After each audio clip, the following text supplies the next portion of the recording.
ಸಂತೋಷವಾಗಿ ನೆಮ್ಮದಿರಬೇಕು. ನನ್ನ ಬದುಕಿನಲ್ಲಿ ಸುಖ ಸಂತೋಷ ನೆಮ್ಮದಿ ಎಲ್ಲವೂ ಇದ್ದಿತ್ತು. ನನಗೆ ಗೊತ್ತುಂಟು. ಯಾಕೆ ಹೇಳಿ? ಆವತ್ತು ನೀವು ನನ್ನನ್ನು ನೋಡಿ ಆಡಿದಂತ ಮಾತು ನಿವೇದಿತಾ, ಎಷ್ಟು ಒಳ್ಳೆ ಗುಣ ನಿನ್ನದ್ದು. ಹೆಣ್ಮಕ್ಳು ಅಂತ ಹೇಳಿದ್ರೆ ನಿನ್ನಾಗಿರ್ಬೇಕು, ನಿನ್ನನ್ನು ಮದುವೆ ಆಗುವಂತ ಗಂಡು ಯೋಗ ಮಾಡಿದ್ದಾನೆ, ಹಾಗೆ ಹೀಗೆ ಮನಸಾರೆ ಪ್ರೀತಿ ಮಾಡ್ತಿದ್ದೀನಿ ಅಂತ ಹೇಳಿ ನನ್ನನ್ನು ಮದುವೆ ಆದದ್ದಲ್ಲ. ಅದೆಲ್ಲವೂ ಸತ್ಯ ಅಂತ ನೀನು ಭಾವಿಸಿದ್ದು. ಯಾರು ಯಾರು ಅದೆಲ್ಲವೂ ನೀನು ಸತ್ಯವಾಗಿ ಭಾವಿಸಿದ್ದು ಸತ್ಯ. ಆದರೆ ಅಲ್ಲ, ಅದು ಈ ರುದ್ರಭೂಷಣನ ನಾಟಕವೇ ಸರಿ. ಯಾಕೆ ಕೇಳು, ನನಗೆ ಬೇಕಾದ್ದು ನೀನಲ್ಲ, ಕಲ್ಯಾಣಗಿರಿ ಹಂಸಫಲಕ್ಕೆ ಪೀಠ. ಪೀಠವನ್ನು ಪಡೆಯುವುದಕ್ಕಾಗಿ ನಾವು ಮಾಡಿದ ನಾಟಕ. ನನ್ನ ನಾಟಕಕ್ಕೆ ಬಲಿಯಾದವಳು ನೀನಷ್ಟೇ. ಸುಮ್ಮನೆ ತಮಾಷೆ ಮಾಡಬೇಡಿ. ಎಂತದ್ದು? ನೀವಂತಲ್ಲ, ಕೆಲವು ಗಂಡು ಮಕ್ಕಳ ಬಗ್ಗೆ ನಾನು ಕೇಳಿದವಳೆ. ಏನು? ಎಲ್ಲಿಯಾದ್ರೂ ಹೋಗಿ ಗಲಾಟೆ ಮಾಡಿಕೊಳ್ಳುದಂತೆ ಎದುರುಗಡೆ ಇದ್ದವನಲ್ಲಿ ಏನು ಮಾತಾಡ್ಲಿಕ್ಕೆ ಆಗ್ಲಿಲ್ಲ ಅಂತಾದ್ರೆ ಅವನ ಮೇಲೆ ಇದ್ದಂತ ಕೋಪವನ್ನೆಲ್ಲ ಮನೆಗೆ ಬಂದು ಪಾಪದ ಹೆಂಡತಿಯಲ್ಲಿ ತೋರಿಸದಂತೆ. ನಾನ್ ಪಾಪದೋಳಲ್ವಾ, ನಿಮ್ ಕೈಲಿ ಇನ್ನೊಮ್ಮೆ ಇಂಥ ಮಾತಾಡಿದ್ರೆ ತುಳಿಯಕ್ ನೀವು ಯಾಕೆ ಕೇಳು. ರುದ್ರಭೂಷಣನ ಕೈಯಲ್ಲಿ ಏನೂ ಆಗುದಿಲ್ಲ ಅಂತ ನೀನು ಭಾವಿಸಿದ್ದು ಅಲ್ಲವೇ ಅಲ್ಲ. ನಾನು ಯಾರು, ಎಷ್ಟು ಏನು ಎನ್ನುವುದನ್ನ ಸದ್ಯದಲ್ಲಿ ನಿನಗೆ ತೋರಿಸುತ್ತೇನೆ.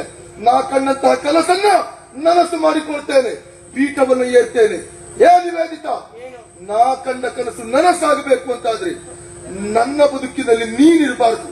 ಅರೆ ಕ್ಷಣ ಇಲ್ಲಿ ನಿಲ್ಲುವ ಯೋಗ್ಯತೆ ನಿನಗಿಲ್ಲ. ಏನ್ ಹೇಳುತ್ತೇವು? ಗರ್ಭಿಣಿ ನಾನು, ನಿಮ್ಮನ್ನು ಬಿಟ್ಟು ನಾನು ಎಲ್ಲಿಗಂತ ಹೋಗುದು? ನಾನ್ ನಿಮ್ ಜೊತೆ ಇರ್ತೇನೆ. ಎಲ್ಲಾದ್ರೂ ಹೋಗಿ ಸಾಯ್. ಎಲ್ಲಿಗೆ ಹೋಗುದಿಲ್ಲ. ಹೋಗ್ಯ ಹೋಗ್ಯ.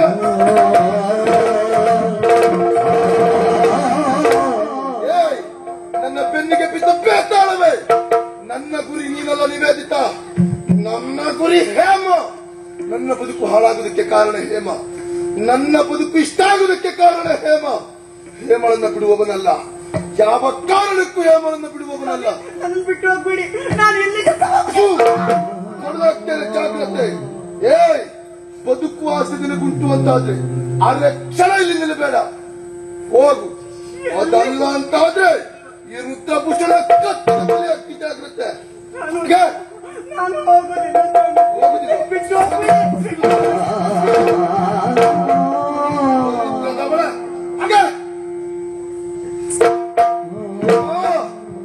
ನನ್ನ ಬದುಕು ಹಾಳಾಗುವುದಕ್ಕೆ ಕಾರಣ ನೀನು. ನಿನ್ನನ್ನು ಬಿಡುವವನಲ್ಲ, ನಿನ್ನನ್ನು ಬಿಡುವವನಲ್ಲ. ಇದನ್ನು ಬಿಡುವ